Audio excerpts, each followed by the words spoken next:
Greetings, brothers. This is another episode of GMS London. All praises goes to Yahweh, Ba'ashim Yahweh Shai. Double honours to the elders at GMS, El Tahar, Elder Gabar, and Elder Rakar. Double honours to all the GMS camps across the UK and across the US and the four corners of the globe and the West Indies and throughout Europe. Double honours to all the camps that are doing the work, going out there every weekend and doing the work. Today's lesson is going to be focusing on the Synagogue of Satan.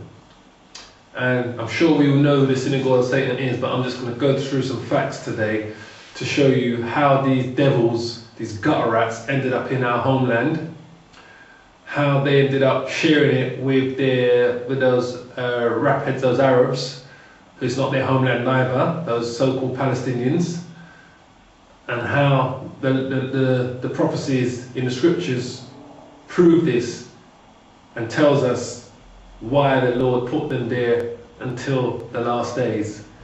So first we're going to just quickly talk about who these gutter rats are, who these so-called Jewish, that's why they call themselves Jewish people are, because the ish in the Jewish means they wish, they ish. You know, if I said I was blackish, it means I'm kind of black but I'm not, you know. Or if you said a guy was girlish, he's a boy but he acts like a girl. So what they're Jewish. They're wannabe Jews, but they are not the real Jews. They are the Synagogue of Satan that the Bible talks about. That's who these people are. So we're going to quickly start with, let's just quite quickly go back to their beginning. When I say their beginning, how they became to start practicing what they call today Judaism and started to claim the Torah was theirs, which is the Old Testament, and then the New Testament, which they don't even believe in. They don't believe in Yahweh Shai. But I'll just go back to where they all came from. Now this is a book called Arthur Koestler. It's written by Arthur Koestler, sorry. It's called The 13th Tribe. Yeah? Because that's the only thing they can be, the 13th tribe. There are 12 tribes of Israel. And where they came from, we're going to show you exactly where the gutter rats came from. Okay? Now, I'm going to quickly go to a couple of pages in here. We're going to go to page 15, yeah? The 13th tribe by Arthur Koestler. And it says here, it says, it is not surprising given these circumstances that in 732, after a resounding Khaza victory over the Arabs, the Emperor Constantine V married a Khaza princess. In due time, their son became the Emperor Leo IV, known as Leo the Khaza. Ironically, the last battle in the war was AD 737, ended in a Khaza defeat, but by that time the impetus of the Muslim Holy War was spent. The Caliph was rocked by internal dissensions, and the Arab invaders retraced their steps across the Caucasus without having gained a permanent foothold in the north, whereas the Khazars became more powerful than they had previously been. A few years later, probably AD 740 AD, the king, his court, and the military ruling class embraced the Jewish faith, and Judaism became the state religion of the Khazars. No doubt their contemporaries were as astonished by this decision as modern scholars were when they came across the evidence in the Arabs, Byzantine, Russian, and Hebrew sources. It says there, what is in dispute is the fate of the Jewish Khazars after the destruction of their empire in the 12th or 13th century.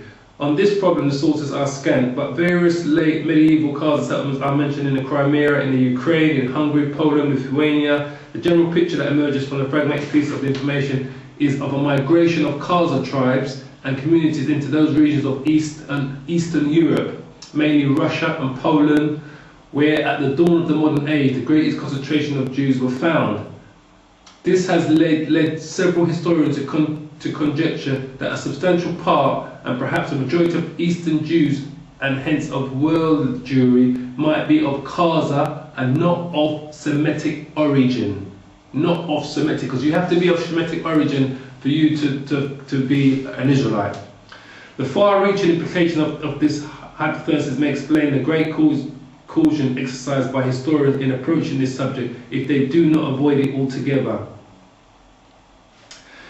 It says the Turkish-speaking Karaites, a fundamentalist Jewish sect of the Crimea, Poland and elsewhere, have affirmed their connection with the Khazars, which is perhaps confirmed by evidence from folklore and anthropology as well as a language. There seems to be a considerable amount of evidence assessing to the continuing presence in Europe of descendants of the Khazars. It says this was written before the full extent of the Holocaust was known.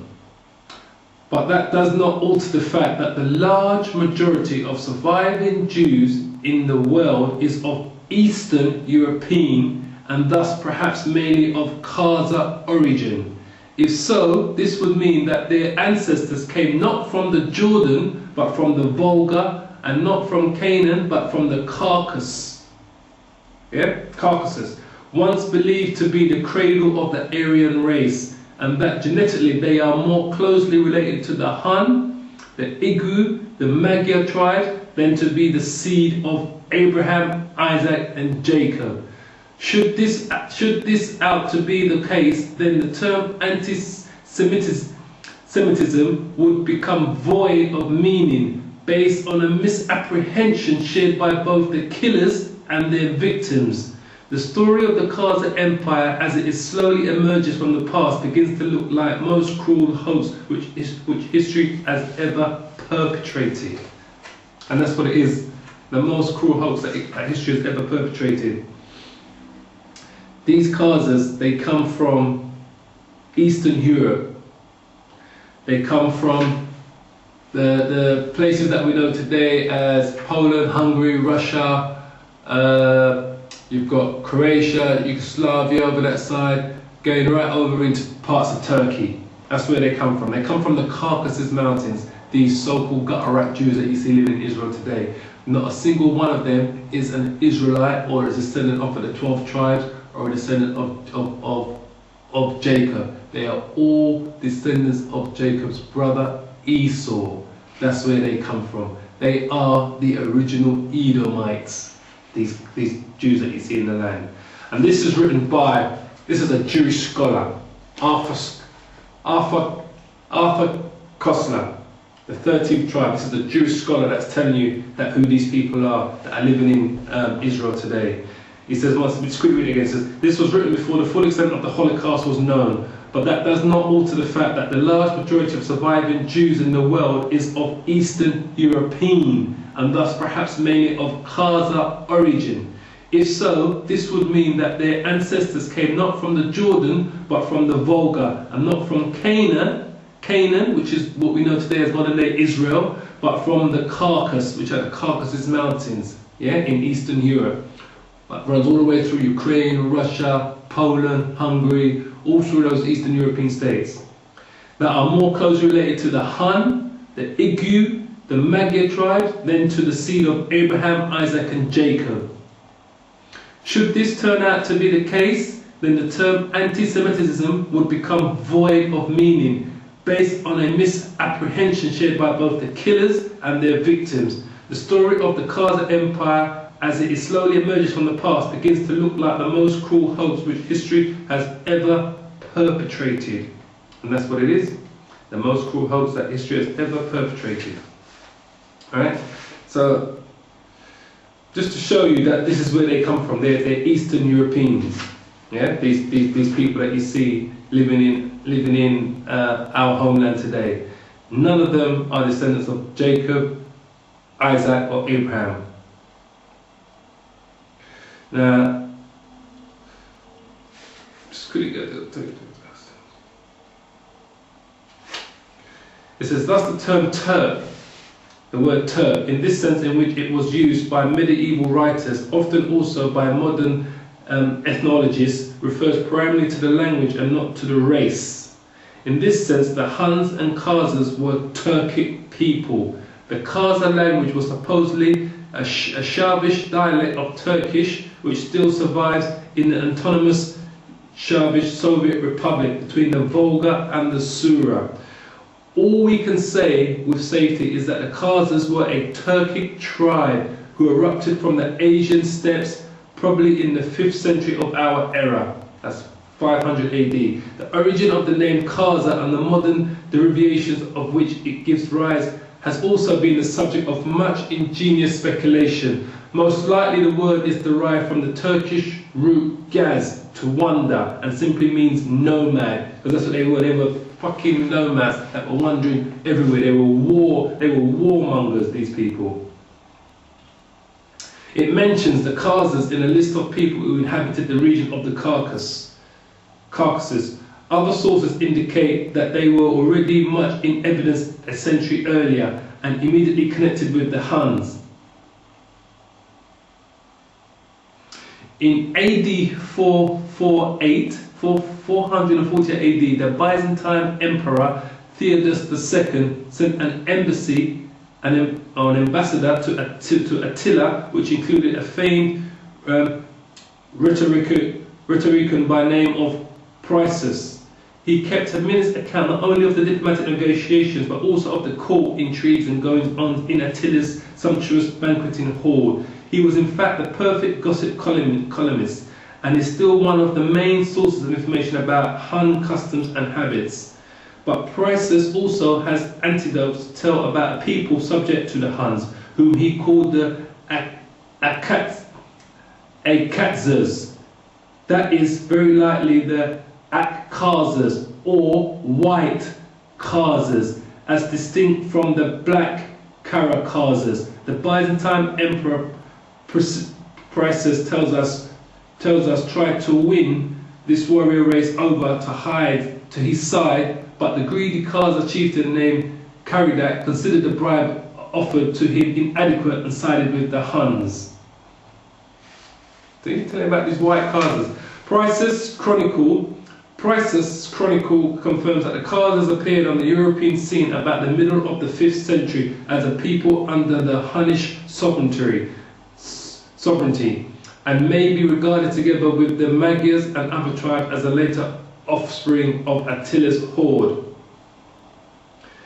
It says, during the second half of the 6th century they became the dominant force among the tribes north of the Caucasus. A number of these tribes, the Saburs, the Saragurs, the Samandars, the Bandajars, are from this day onwards no longer mentioned by name in the sources. They had been subdued or absorbed by the Khazars, those Eastern Europeans.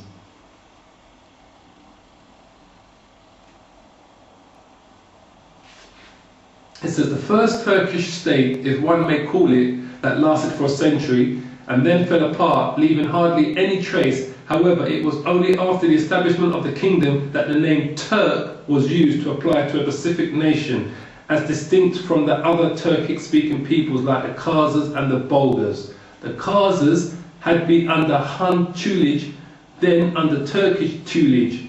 After the eclipse of the Turks in the middle of the 7th century, it was their turn to rule the kingdom of the north, as the Persians and the Byzantines came to call it. The kingdom of the north, boy, these devils. It says, thus during the first few decades of the 7th century, just before the Muslim hurricane was unleashed from Arabia, the Middle East was dominated by a triangle of powers: the Byzantine, Persia, and the West Turkish Empire. The first two of these had been waging intermittent war against each other for a century, and both seemed on the verge of collapse. In the sequel, Byzantium recovered, but the Persian kingdom was soon to meet its doom, and the Khazars were actually in on the kill. I'll just let you know that that's who these people are. They're Eastern European of descent of the Polish, Russian, Ukraine, Turks, Hungary, all across the Caucasus Mountains, and that's where they dwelt. They dwelt in the Caucasus Mountains and in Mount Seir. So now let's go to the scriptures, yeah? Right.